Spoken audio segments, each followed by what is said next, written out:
Bab 080. Pak Pandu, ini ada apa sih? Masa tiba-tiba aku dipanggil buat dilamar? Pak Pandu udah jatuh cinta sama aku atau bagaimana? Tanya Cici sambil narsis sedikit. Pandu mendesah. Bukan begitu, ceritanya panjang dan rumit. Intinya ibu dan ayah saya salah paham dan mengira kita pacaran. Bukan begitu. Jadi maksudnya Pak Pandu nggak suka aku tapi benci aku. Bukan begitu juga Ci, mana mungkin saya benci kamu. Jadi suka. Iya suka, Cici ngakak sampai menutup mulutnya sendiri untuk meredam suara tawanya. Takutnya dia mengganggu pengunjung kafe yang lain. Pandu sendiri hanya bisa menggeleng-gelengkan kepalanya. Bahkan di saat-saat serius seperti ini, Cici masih saja sempat bercanda. Maaf, Pak. Cuma bercanda, hehe. Jangan marah, oke. Jadi, kenapa bisa salah paham? Pak Pandu emangnya pernah nyebut soal aku ke Om dan Tante, iya? Pandu terdiam. Bagaimana cara menjelaskannya? Iya. Ini terlalu rumit kalau harus dijelaskan sejak awal. Ya intinya Pandu yang salah karena asal ngomong. Apa ini karma karena berbohong kepada orang tua? Ya begitu. Intinya ibu dan ayah mengira kamu adalah calon istri saya. Cici mangut-mangut. Kenapa nggak dijelasin aja, Pak? Aku sampai shock berat tadi tiba-tiba ngomongin pernikahan di pertemuan pertama. Ini terlalu rumit. Saya nggak yakin ayah dan ibu bisa langsung mengerti kalau dijelaskan. Saya juga minta maaf sama kamu karena mendadak menyeretmu dalam masalah yang saya buat sendiri ini. Terus gimana Pak Pandu mau menyelesaikan masalah ini? Pak Pandu beneran mau nikah sama aku ya? Hah? Cici mulai lagi iseng dan mesam-mesem dengan usilnya. Ya siapa tahu Pak Pandu mengambil kesempatan dalam kesempitan.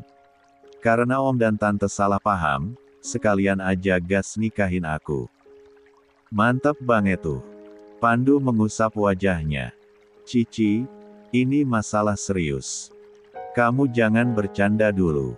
Cici tersenyum canggung. Perubahan ekspresi Pandu kelihatan sekali bedanya. Bahkan nada suaranya juga berbeda. Pandu memang kaku hampir mirip seperti Rahmat. Mungkin efek menjadi tentara. Namun, biasanya Pandu santai-santai saja menanggapi candaan Cici. Namun, kali ini berbeda. Cici langsung ciut. Maaf. Pandu menatap Cici yang menunduk, dan dia menyadari kesalahannya. Maaf, saya nggak bermaksud memarahimu.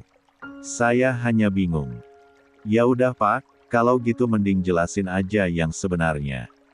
Takutnya nanti, Cici berhenti bicara, membuat Pandu mengernyit bingung. Cici, ada apa? Bukannya menjawab pertanyaan Pandu, Cici malah langsung ganti posisi duduk di samping Pandu bahkan sampai menempel sekali tanpa jarak. Cici juga dengan santainya merangkul lengan Pandu kemudian menyandarkan kepalanya pada bahu pria itu. Cici. Sesyah, kerja sama denganku dulu, Pak. Bentar aja, bisik Cici. Jadi sebenarnya, tadi mata Cici tidak sengaja melihat mantan terakhirnya yang duduk di meja lain.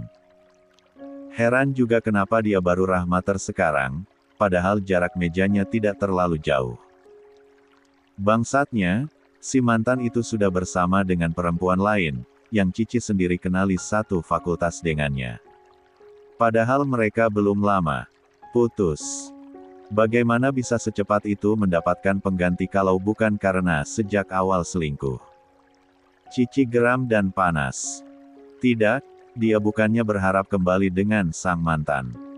Bagi Cici, sekali dikhianati ya tidak ada lagi kesempatan kedua. Cici hanya kesal dia selalu dikhianati sementara mantan pacarnya seolah tidak mendapatkan karma apa-apa dan malah hidup dengan tenang-tenang saja. Pandu mengikuti arah pandang Cici dan menemukan sepasang kekasih yang berjalan ke arah mereka, lebih tepatnya karena memang pintu keluar harus melewati meja mereka. Begitu pasangan itu semakin dekat dengan meja mereka, Cici malah semakin mepet dan bermanja ria kepada Pandu. Tubuh Pandu sampai panas dingin karenanya. Benar saja, saat pasangan itu sampai di dekat meja Pandu dan Cici, dia langsung berhenti dengan wajah kaget. Cici. Cici menoleh dengan ekspresi sombong. Oh, hai Ray. Apa kabar? Baik, pria bernama Ray itu mengernyit. Pandangannya tertuju pada Pandu. Mereka sempat bertemu pandang. Pandu diam saja, menatap dengan datar, sementara Ray malah merasa terintimidasi. Ray juga kaget mengapa Cici terkesan cepat sekali move on darinya. Bagus deh. Itu kamu sama siapa? Tanya Cici. Aslinya dia tahu identitas perempuan itu. Cici sendiri juga yakin pacar baru Ray tahu tentangnya. Bukan sombong atau apa, tapi karena Cici orangnya easy going dan ramah, jadi dia banyak dikenal di kampus. Pacarku, jawab Ray. Suaranya melirih, entah mengapa malah terkesan tidak yakin dengan jawabannya sendiri. Oh, kamu sama siapa? Ray juga balik bertanya. Oh, ini calon suamiku. Bentar lagi kami akan menikah. Cici tersenyum bangga, dia bahkan dengan santainya mencium pipi kiri Pandu, membuat pria itu terkejut bukan main. Ray kaget, apalagi melihat skinship di luar nalar itu.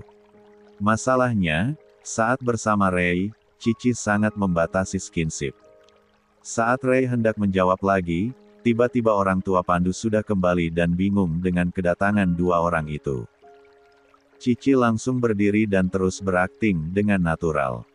Dia merangkul lengan ibu dan ayah Pandu. Kenalin, ini calon ibu dan ayah mertuaku. Mereka baik banget deh sama aku, udah kayak anak sendiri yang dibesarkan sepenuh hati. Ray merasa serba salah berada di sana. Ekspresinya menggelikan sekali dan Cici puas melihatnya. Oh, selamat. Kalau gitu, kami permisi dulu. Oke, hati-hati. Cici melambai-lambai. Dia puas sekali telah membuat wajah Ray kelihatan syok berat seperti itu. Setelah Ray dan pacar barunya pergi, Ibu Pandu langsung menggenggam tangan Cici lagi. Jadi kamu sudah siap menikah sama Pandu? Cici baru rahmater dia sudah berlebihan dalam berakting tadi. Cici, kasih alamat kamu dong, biar tante dan om bisa ketemu sama orang tuamu juga. Para orang tua harus segera membicarakan soal lamaran kalian nih. Ibu Pandu kelihatan sangat excited, membuat Cici merasa bersalah karena berbohong. Cici melirik Pandu, mengode pria itu untuk membantunya. Namun, Pandu malah memasang ekspresi seolah pasrah dan tidak tahu harus menjelaskan bagaimana lagi. Akhirnya mau tak mau Cici memberikan alamat rumahnya. Setelah mengobrol sebentar dan menyelesaikan makan, Pandu dan orang tuanya pamit. Ibu Pandu minta Cici untuk memberitahu orang tuanya kalau mereka akan datang besok, baru setelah itu mau pulang. Kamu nggak nganter pacarmu, Pan? Tanya ibunya. Pandu dan Cici bertatapan. Nggak usah, Tante. Saya udah kirim pesan ke supir buat jemput. Begitu. Ya sudah, hati-hati di jalan ya, Nak. Iya, Tante. Makasih. Pandu dan orang tuanya pulang, Cici langsung menghela napas panjang sambil meletakkan kepalanya di meja kafe. Sejujurnya, dia belum mengirim pesan ke Pak Lukman. Dia hanya tidak mau semobil dengan Pandu dan keluarganya karena pasti akan canggung sekali. Arggggh, Cici ogep. Ini gimana dah? Cici menggumam sendiri, merutuki kebodohannya. Cici mencari-cari nomor Cahya dan beberapa kali melakukan panggilan, tapi tidak ada jawaban. Padahal Cici butuh curhat. Kemudian, sebuah pesan dari nomor Cahya masuk. Ada apa, Ci? Maaf banget anakku rewel abis imunisasi, nggak bisa ditinggal bentar aja. Cici mengerucutkan bibirnya. Yah, nggak bisa curhat. Oke, nggak apa-apa. Nanti kalau udah nggak sibuk aja. Cici meremat rambutnya sendiri. Sumpah. Ini aku harus gimana ya? Aku memang pengen kawin tapi masa secepat ini? Sama Pak Pandu pula. Tapi Pak Pandu ganteng sih, maco juga, gagah, good looking, tapi kan. Gumam Cici penuh dilema.